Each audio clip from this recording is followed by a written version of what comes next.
Welcome to the Teaching Mythology podcast. I'm your host, Leslie, from Education is Powerful. Come with me as we explore myths through a modern-day lens. Well, I'm back. If you're listening to this in real time, you know that I've been gone for a couple months. To be honest, it's been a rough fall for teachers.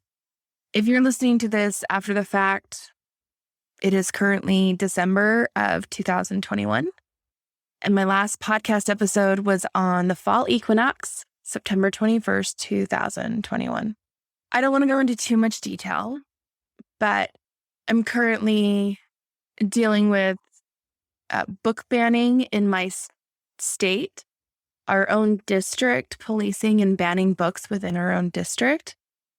And part of my job is to help support the other English teachers as a coach in our district. And so it's been a lot of emotional meetings, a lot of emotional days, a lot of fear. So I needed to really focus on work and my personal life and my own mental health before I could record some more episodes. So I've decided that I'm just going to record episodes whenever I want, and then I'll upload them. And so it might not be a weekly podcast episode, and it might come out more than once a week. But that's okay. So today we're going to talk about the truth about the Greek underworld. And this is something that I think we have a real misconception of what the Greek underworld was like. And most of that comes from a Christian influence of a belief that this is hell and that Mount Olympus, or where the gods live, is heaven. But that's really not what the Greek underworld was like. Now, in my classes, we always do an assignment that is the map of the underworld, and students read passages about the underworld or descriptions about the underworld, and then create a map of the underworld. Now, I get them started. I give them kind of the basic outlay of what the underworld is. And what's really interesting is that every time you read a description of the underworld, it's going to be described just a little bit differently. And so what's kind of fun is I have students who try to find this map online and copy it because they have such a hard time picturing what the underworld would look like or where things are in the underworld. So in the assignment, they read this, then they put symbols on the map of where things are and then define what those are on a chart. So I thought today I would walk you through the underworld as if we had just died and we're going to the underworld ourselves, as if we're the ancient Greeks. Okay, so the first thing you need to know is that for the ancient Greeks, they believed that the underworld was literally underneath the earth. And there are cults dedicated to Hades and groups of people who worship Hades.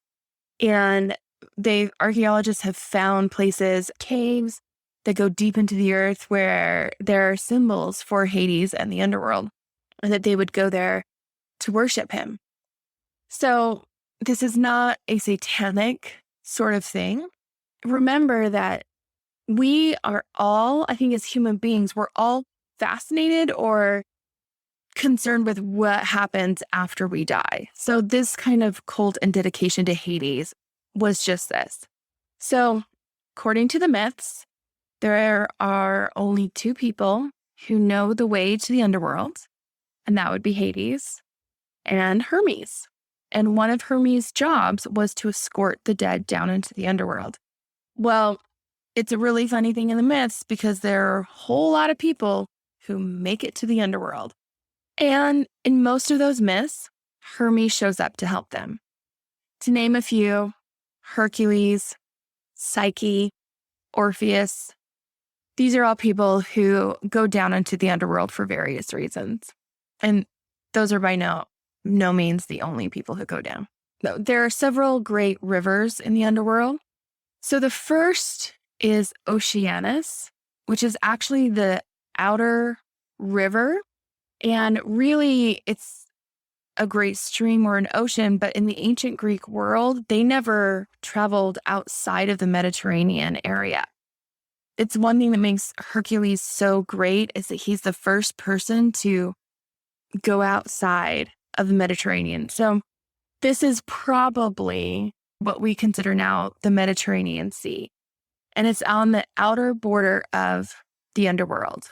Now, in this outer border, you will also have where the Fates live and where Medusa lives. So they're on the edges of this land, and they call it the land of twilight, right? There's really no sun. It's dark, it's misty, those sorts of things. And they kind of live between two worlds, the world of the living and the world of the dead. The other thing you should know about Oceanus is it's described as winding about the earth and sea with 9 rings. But it's also an underground river, right? So they really didn't have this idea or really knowledge of what the world was like. Next, you have the river Styx, and it's known as the River of Hate. This is also a primordial figure, and the river Styx is said to be a daughter of Oceanus, right? And this is where mythology gets kind of weird, where sometimes things are described as gods or human-like, and sometimes they are elements or places, just like Tartarus. So the Styx branches out from Oceanus, and it flows out of a rock to form this 10th ring. Then there are 5 rivers within the underworld that create physical barriers in it. The first is Acheron, which is the river of lamentation, Coctus, which is the river of woe, Lethe, which is the river of forgetfulness, Phlegethon, which is the river of fire, and then we have Styx, right, which is the river of unbreakable oath and hate. So the river Styx is probably the most well-known river in the underworld. It's mentioned the most because you have to cross the river Styx to get into the underworld. And so what's interesting is that sometimes in the myths, they refer to the underworld as the underworld, and sometimes they refer to it as the land of Hades, or they'll just call it Hades.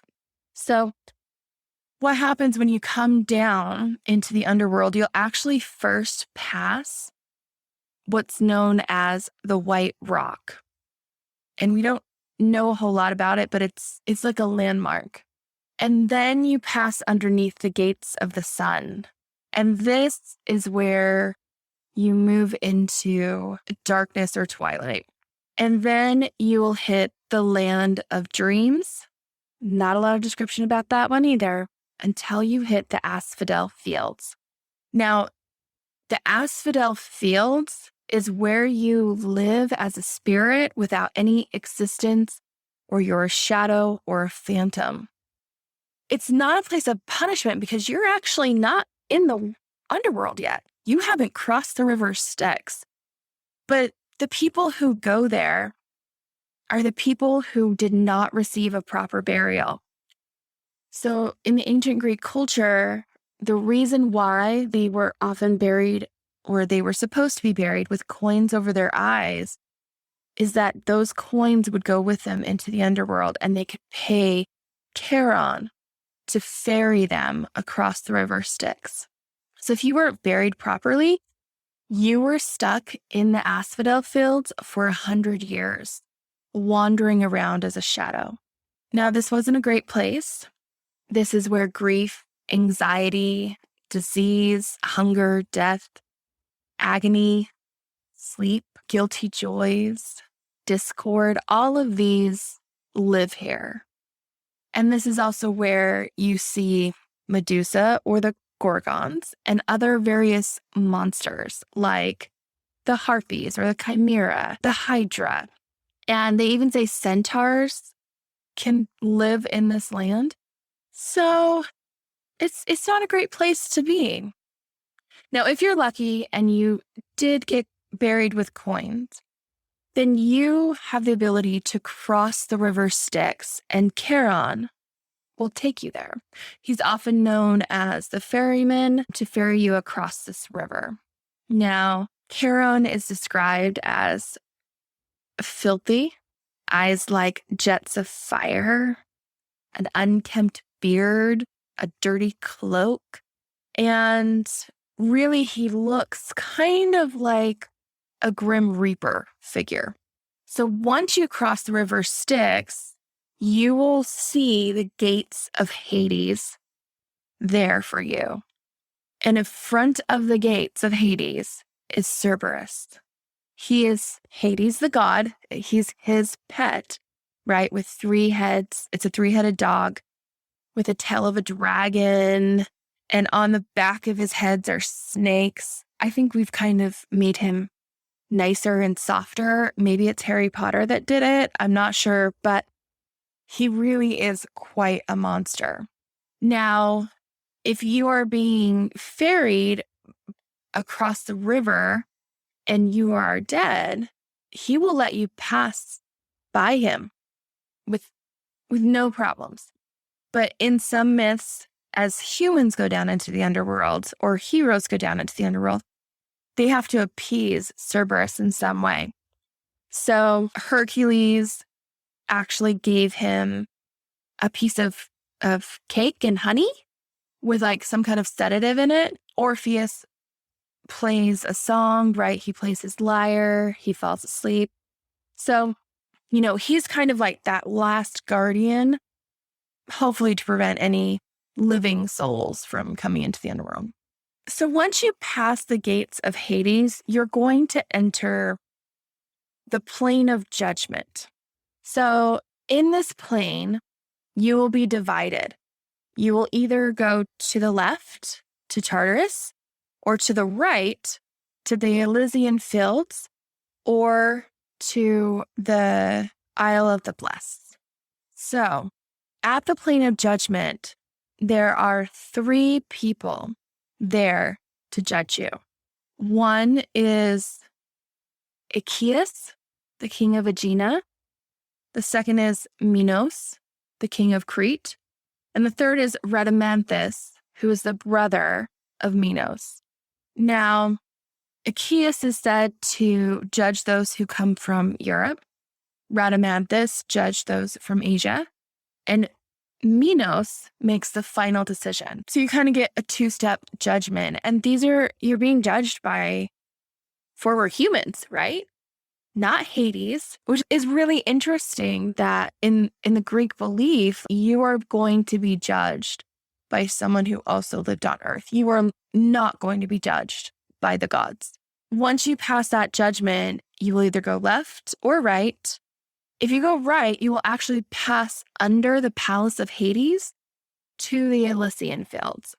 So in Elysium, those people who make it there were honorable people. It's the Greek idea of heaven. It's described as a wonderful place where everything's delightful. There are soft green meadows and groves and life-giving air and sunlight. And they say the sunlight glowed a soft purple. And everyone's happy and peaceful. There's music playing on pipes and lyres and banquets and feasts for whoever lives there. Sounds like a pretty great place to go, right? So Rhadamanthus actually rules kind of over this place. These are for good and great men, heroes, poets, priests, those who helped other people. It's a dwelling place for mortals who found favor with the gods. Now, beyond the Elysian Fields, you could cross the river Lethe, and the river Lethe is the river of forgetfulness. And you could be reborn and go back to Earth. Now, this is something that they believe that only the greatest heroes did. And if you went back to Earth and you were again found good and wonderful, and you earned your way back into the Elysian Fields, you could then do it again. If you earned your way into the Elysian Fields the next time, like 3 times, then that 3rd time you earned your way back in, you would have lived 3 lives, basically, and you crossed the river Lethe, you would actually go across the river to the Isles of the Blessed. And this is a special place really just for heroes. And there isn't a lot that we know about it.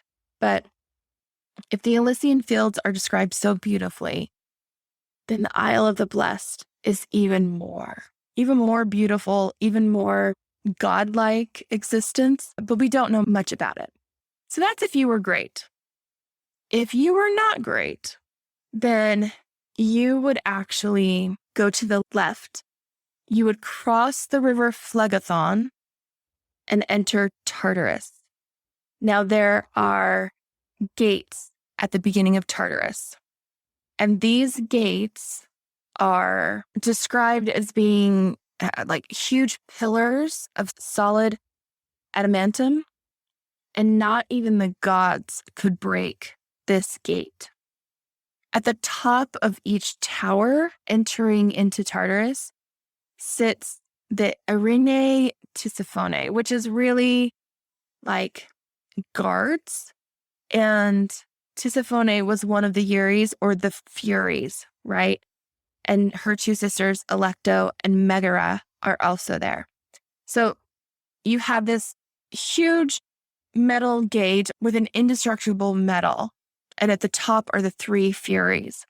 Now, these three Furies are scary, super scary. And they're described different ways with like bat wings and, horrible faces and claws like eagles. And they're scary. They're scary broads. Each one of these sisters would kind of focus on punishing different crimes. So the people who went to Tartarus committed one of these crimes. So the first one, Tisiphone, she punished murderers, parricide, fratricide, and homicide. Alecto is in charge of what they call moral crimes, like anger, especially moral crimes against other people. And then Megara is the one who punishes those who have jealousy, envy, marital infidelity. So these three monsters are there. And then if you go to Tartarus, then you are punished for the rest of your days. So when we talk about future myths, or for example, when we talked about Sisyphus, he had to push the rock up the hill. That was within Tartarus. And it is not a place that you want to go. And they believe that you would be in one of these four places for eternity. So really, I think of the underworld as really having five main areas. You have the Fields of Asphodel. You have the Plain of Judgment. You have the Elysian Fields. And then across the River Lethe, you have the Isles of the Blessed. And then you have Tartarus on the other side of Phlegethon. So this is the underworld. And I know when we think of Hades, we think of him living in darkness, but his palace, remember, is on the way to the Elysian Fields. You actually pass under his palace to get there. And I mean, it's never stated, but I believe his palace is located so near the Elysian Fields that he has sunlight and trees and flowers and groves. And remember, Persephone lives with him in the underworld for 6 months out of the year. People always question how she could stay there. And in my last episode, we talked about the two myths surrounding Persephone and why we have seasons. I didn't mention this in that episode because I knew I was going to be doing this one next, that it's not a horrible, dark, evil place. It's light and beautiful. It's heaven. There's feasts and song and music and fresh air, or life-giving air is how it's described, right? So when we talk about the underworld and when we talk about Hades, I think we too often put a westernized Christian view on the underworld, and we focus so much on Tartarus that we forget about these beautiful places that are also in the underworld.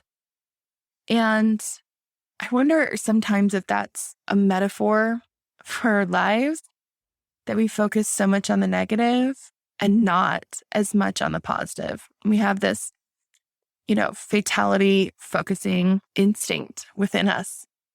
So there's the underworld, a short description of it. If you're interested in doing the map of the underworld with your students, I'm going to link it below for you.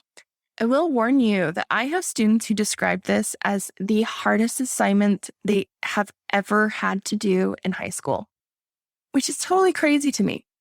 But I think it's because it's not told in order. There's a lot of details they have to sift through. And also, students don't know how to read for detail anymore and read to picture. So usually I have to walk them through the first paragraph of the passage that we read, and they have the map and I have the first 2 landmarks ready for them to go. It's like giving directions. And so then I start with the passage, and this is how it says. This is how it reads. Between the world of the living and the dead, there are, it is said, great rivers and dread streams. First, greatest and outermost is Oceanus, which winds about the earth and sea with 9 rings, but is also a subterranean river. And then I walk them through and we find it on our map. They label it and we move through the underworld. And I will do 1 paragraph with them and then they're on their own. So I usually do spend a whole class period on this. I let them work in teams or by themselves, and they create codes for their maps. It's really kind of amazing what they are able to do, but it's hard. So it's a good exercise. It's a different way of reading text and learning about the underworld, rather than just, me standing up and telling them stories or reading myths. So check it out. I think it's really cool. Thanks for joining me today on Teaching Mythology. Don't forget to rate, review, and subscribe, and I'll see you next time.